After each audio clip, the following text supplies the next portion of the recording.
Satu. Bismillahirrahmanirrahim. Assalamualaikum warahmatullahi wabarakatuh.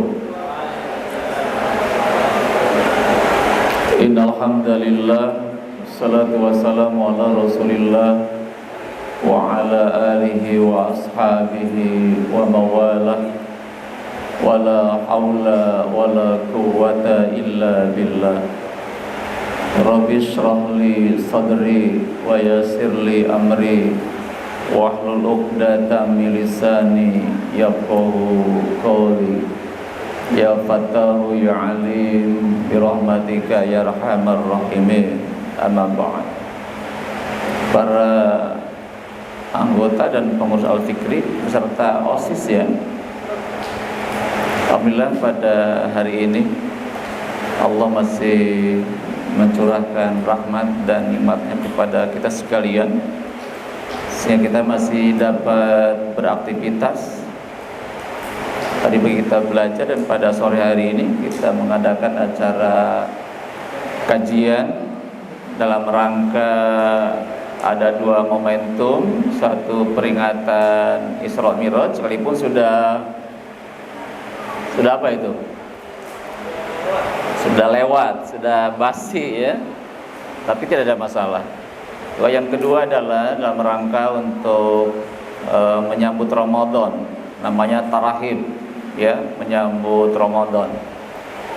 Materi kajian terkait Isra Mi'raj sudah dibahas oleh Kang Izul yang tadi sudah disampaikan, dan saat ini kita akan membahas momentum yang kedua, yaitu dalam rangka kita menyambut Ramadan. Dalam hitungan hari, berapa hari lagi? Jumat, Sabtu, Minggu, Ahad, Jumat, Sabtu, Ahad, dan Senin itu sudah mulai masuk. Ya, sekarang ada perbedaan penetapan Ramadan, kemungkinannya berbeda. Ada yang hari Senin, tanggal 11 Maret, ada yang hari Selasa tanggal 12 Maret. Kenapa berbeda penetapan satu Ramadan itu? Kenapa? Ada yang bisa jawab?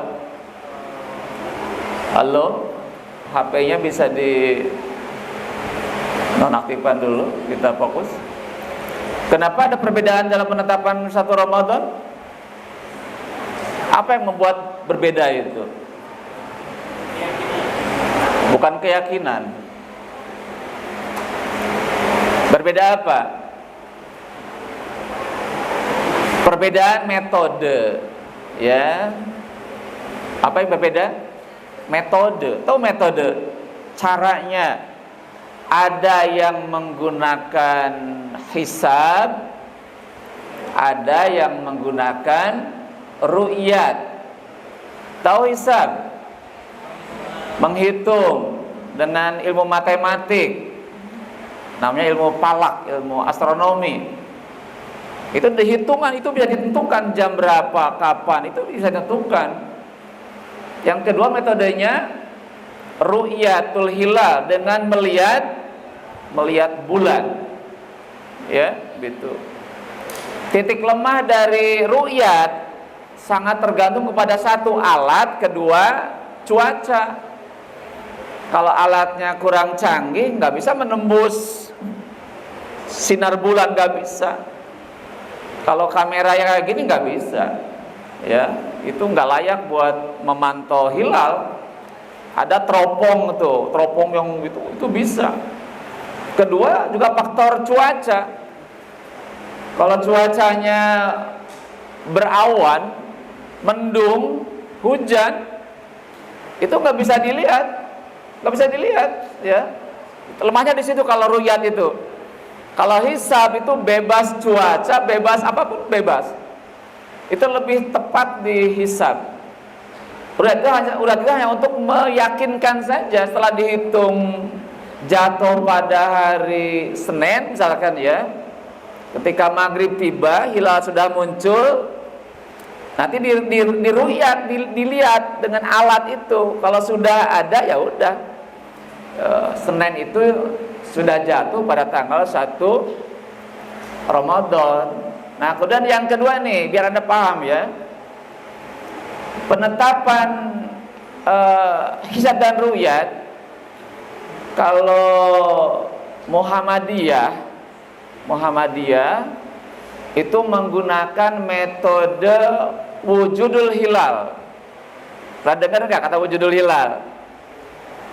Bulan sudah berwujud, tidak dibatasi berapa derajat. Nah itu 1 derajat pun sudah dianggap bulan sudah muncul. Kalau di Imkanul Ru'yat yang digunakan oleh pemerintah dan Nahdlatul Ulama, itu dibatasi dengan 3 derajat.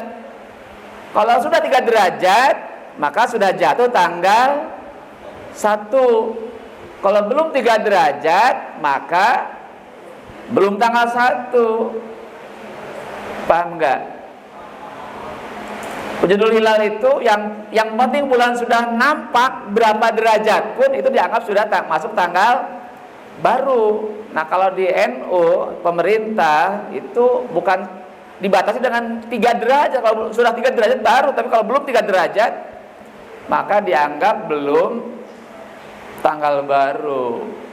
Itu makanya kenapa berbeda tadi, karena tadi standarnya adalah berbeda ya gitu. Nah, kalau sudah yakin masuk tanggal 1 jatuh pada hari Senin, ya harus dilaksanakan. Haram hukumnya makan di siang atau pagi hari gitu. Ya. Tapi terlepas dari perbedaan tadi, ya mari kita sambut Ramadan dengan sebaik-baiknya. Kita akan menghadapi sebuah event yang sangat besar, kegiatan yang sangat-sangat istimewa. Makanya orang-orang yang istimewa yang bisa melaksanakan ibadah Ramadan. Siapa yang istimewa itu? Siapa orang istimewa itu? Orang-orang yang beriman. Kalau nggak beriman, gimana? Bisa puasa? Nggak bisa. Coba bacakan ayatnya gimana? A'udzu billahi minasyaitonir rajim. Mulai. Ya ayyuhalladzina amanu. Terus kutiba alaikumus syamu kama kutiba alal ladzina min qabl. Apa artinya? Ya ayyuhalladzina amanu artinya apa? Wahai orang-orang yang beriman. Kenapa tidak ya ayyuhan nas? Kenapa? Kenapa tidak wahai manusia? Kenapa enggak bagaimana? Tapi orang-orang yang beriman. Kenapa? Kenapa tidak ya ayyuhal muslimun? Hai orang-orang Islam, enggak kan? Kalau baru Islam saja, maka dia tidak akan sanggup untuk melaksanakan puasa. Ada enggak orang Islam yang tidak berpuasa? Ada enggak? Sedikit atau banyak? Banyak. Kenapa dia enggak bisa berpuasa? Puasa adalah ibadah yang sangat berat. Saya pilih, ada 2 pilihan. Mendingan disuruh sholat atau disuruh puasa? Coba pilih mana? Kalau saya suruh nih, pilih 2. Sholat atau puasa? Kenapa milih sholat? Sholat mah sebentar. Berapa menit? 5 menit. 5 menit. Berapa waktu? 5. Berapa 5 kali 5? 20 menit. Berapa lamanya puasa? Berapa lamanya puasa? 13 jam. Oh, 13 jam. Sholat pas 5 menit kan? Itu pun gak nyambung kan.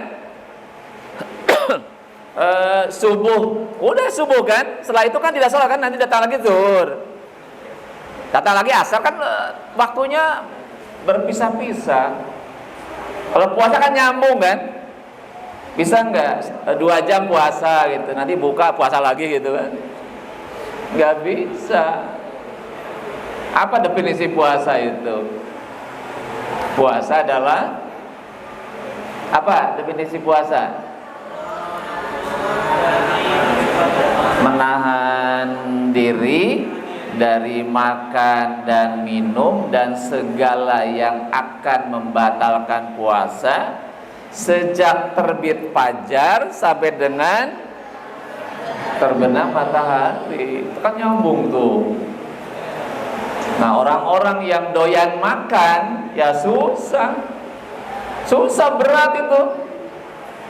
Maka tidak heran anak-anak SMA 4 jam 11 siang banyak yang di warteg. Ya, yang di bubur ini banyak, saya menemukan banyak itu kasus itu. Ya, jam 11 lagi minum es ya. Atau lagi makan di warteg itu banyak. Kenapa? Keimanannya belum tumbuh dengan kuat. Saya main ke Square 2 tuh, saya mampir ke toko buku, itu berdampingan dengan tukang mie ayam Ailopeyo ya gitu ya. Kan ada mie ayam Ailopeyo kan, itu banyak yang lagi makan mie itu, anak SMA di kerudung gitu kan. Kenapa anak SMA di kerudung makan mie ayam? Oh, lagi halangan. Bang, boleh halangan makan mie ayam di tempat terbuka? Boleh nggak aturannya? Nggak boleh, jangan mentang-mentang tidak puasa lagi haid makan di tempat umum, nggak boleh. Di rumah saja dikunci rapat, di kamar dikunci rapat, jangan ada orang tahu kita lagi, ibu lagi halangan, anaknya di luar, kunci dulu, jangan diajak makan di kamar. Nanti anak nanya, ibu kenapa ibu nggak makan? Apa jawaban ibu? Ibu lagi haid. Anak nanya, apa itu haid ibu? Gimana menerangkan haid kepada anak kecil? Bingung kan? Mana buktinya? Wah, udah repot itu. Makanya tidak boleh, sekalipun alasannya lagi haid, kemudian makan di mana saja. Saya pernah baca di Tunisia, negara Afrika itu ya, ada orang siang Ramadan makan di tempat umum, itu ditangkap, di penjara 2 bulan gitu. Jadi ada orang lagi puasa di tempat umum, dia makan, langsung ditangkap oleh polisi, di penjara 2 bulan. Coba di Indonesia ada nggak seperti itu? Pernah terjadi nggak? Ada orang makan di warteg, ditangkap polisi, di penjara gara-gara makan siang Ramadan. Pernah terjadi nggak? Nggak pernah. Indonesia adalah zona bebas tidak berpuasa, nah, gitu kan? Tidak ada sanksi hukum bagi orang yang tidak puasa. Silakan saja naik bis. Saya pernah naik bis tuh ke Bandung, tuh yang rokok ngebul aja, anak muda itu kan. Boleh nggak lagi jalan-jalan tidak berpuasa? Boleh atau tidak boleh? Boleh, tapi gimana cara makannya? Ya harus tersembunyi, jangan rokok sampai kemana-mana itu ya. Gitu. Kalau kuat berpuasalah, kalau nggak kuat boleh, tapi tadi dengan catatan makannya harus tersembunyi. Mungkin di rest area berarti dulu, cari tempat yang tersembunyi baru makan di situ. Ya, sekali bahwa Ramadan adalah event kegiatan yang sangat-sangat istimewa. Hanya dilakukan orang-orang istimewa saja. Nah, karena sebuah istimewa, maka kita persiapkan dengan baik. Kita akan bertarung, berlomba 1 bulan lamanya, itu sangat berat. Kalau Anda pengen berlomba dan menjadi juara, gimana caranya? Bagaimana kalau kita ingin berlomba, ingin jadi juara, gimana caranya sebelum berlomba dimulai? Harus ada langkah-langkah persiapan dan latihan kan. Kalau Anda bertarung tanpa latihan, siap jadi kalah. Ya, Anda penyanyi dangdut, mau tampil di Indosiar di acara Dangdut Akademi, tapi nggak pernah latihan, kira-kira gimana? Kalah atau menang? Ya kalah. Sepak bola Cikupa mau bertanding di tingkat internasional, besok latihan, besok tanding nggak pernah latihan dulu, gimana? Yang namanya si Lionel Messi, Cristiano Ronaldo, David Beckham, ya itu latihannya tiap hari terus. Kalau nggak latihan, kaki ini bisa kram, itu bisa tidak menendang dengan baik. Ya, ingat bahwa 3 hari lagi kita akan masuk satu perlombaan yang sangat berat, agenda yang sangat berat, maka dibutuhkan persiapan yang matang. Insya Allah kalau matang persiapannya, itu harapan berhasil akan sangat besar. Tapi kalau nggak ada persiapan sama sekali, maka jangan harap kita akan berhasil. Ada 5 hal dilakukan dalam rangka persiapan Ramadan. Betul. Apa saja diantaranya? Apa saja yang kita siapkan hari ini sebelum masuk ke Ramadan? Apa saja? Satu? Apa? Apa yang kita siapkan? Ada 5 persiapan memasuki Ramadan agar hasilnya maksimal. Satu, apa?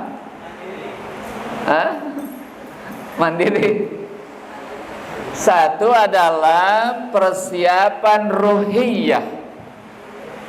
Persiapan ruhiyah, tahu ruhiyah? Persiapan jiwa, persiapan mental, persiapan kolbu, tuh kolbu, hati. Ya, yang paling awal ya adalah persiapan ruhiyah. Siapkan jiwanya dulu, siapkan mentalnya. Kalau mentalnya nggak kuat, udah akan kalah sebelum bertanding. Kalah sebelum berat, dia akan gagal. Siapkan dulu mental kita. Ada 3 hal kita siapkan. Satu, tentang roh. Apa tuh? Apa? Kita lihat hadis Rasulullah SAW. Gimana hadis Rasulullah? Ada yang apa hadisnya? Man farriha bidukhuli Ramadan haramallahu jasadahu ala niran. Ya, yang ahli bahasa Arab siapa di sini? Dengerin sekali lagi bahasa hadisnya. Man farriha bidukhuli Ramadan haramallahu jasadahu ala niran. Ayo, apa yang bisa? Ya. Man fariha, man. Siapa? Apa itu fariha? Yang senang, gembira. Apa itu? Bidukhuli. Atas datangnya, dengan datangnya, dengan masuknya. Terus Ramadan terus haramallahu, Allah haramkan atasnya, jasadnya, ala niran, atas neraka. Kalau apa kesimpulannya?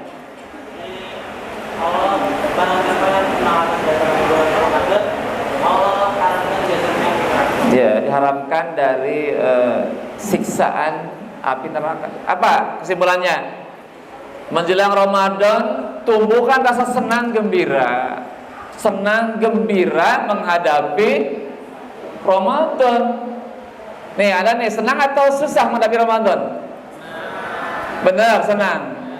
Jangan sedih.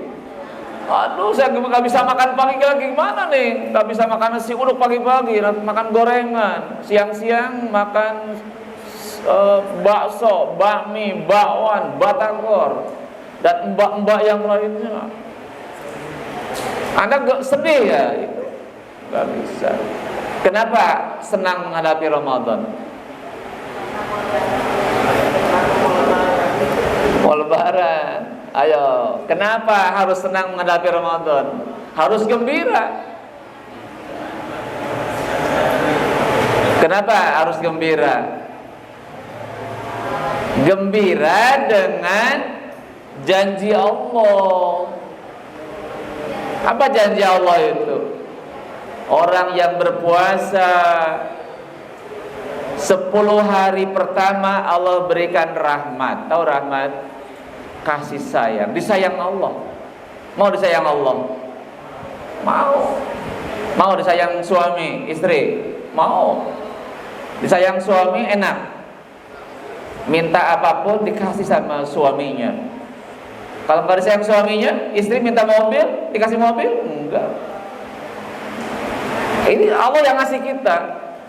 Apa 10 hari yang kedua? Allah ngasih apa ke kita 10 hari yang kedua itu? Magfirah. Tahu magfirah? Apa magfirah? Ampunan. Apa yang ketiga? Apa malam 10 hari yang ketiga? Adalah itqu minanar, pembebasan dari azab neraka. Akan disayang Allah, diampuni dosanya oleh Allah, dan akan dibebaskan dari azab neraka. Gimana kita enggak senang? Gimana enggak senang? Kalau anak pengen ke surga, gimana syaratnya ke surga itu? Bagaimana kalau anak pengen ke surga? Harus diampuni dosa kita oleh. Ada yang gak punya dosa? Terlalu banyak dosa kita kepada Allah. Nah, Ramadan itu Allah akan diampuni oleh Allah. Caca, kenapa senang menghadapi Ramadan? Satu, kita akan disayang Allah. Kedua, tadi kemana tadi? Lagi saya bicara. Kedua apa? Diampuni oleh Allah. Magfirah. Yang ketiga, dibebaskan dari azab neraka. Apalagi, kenapa harus gembira menghadapi Ramadan? Ibadah sunnah ketika Ramadan sama dengan ibadah wajib di luar Ramadan. Paham?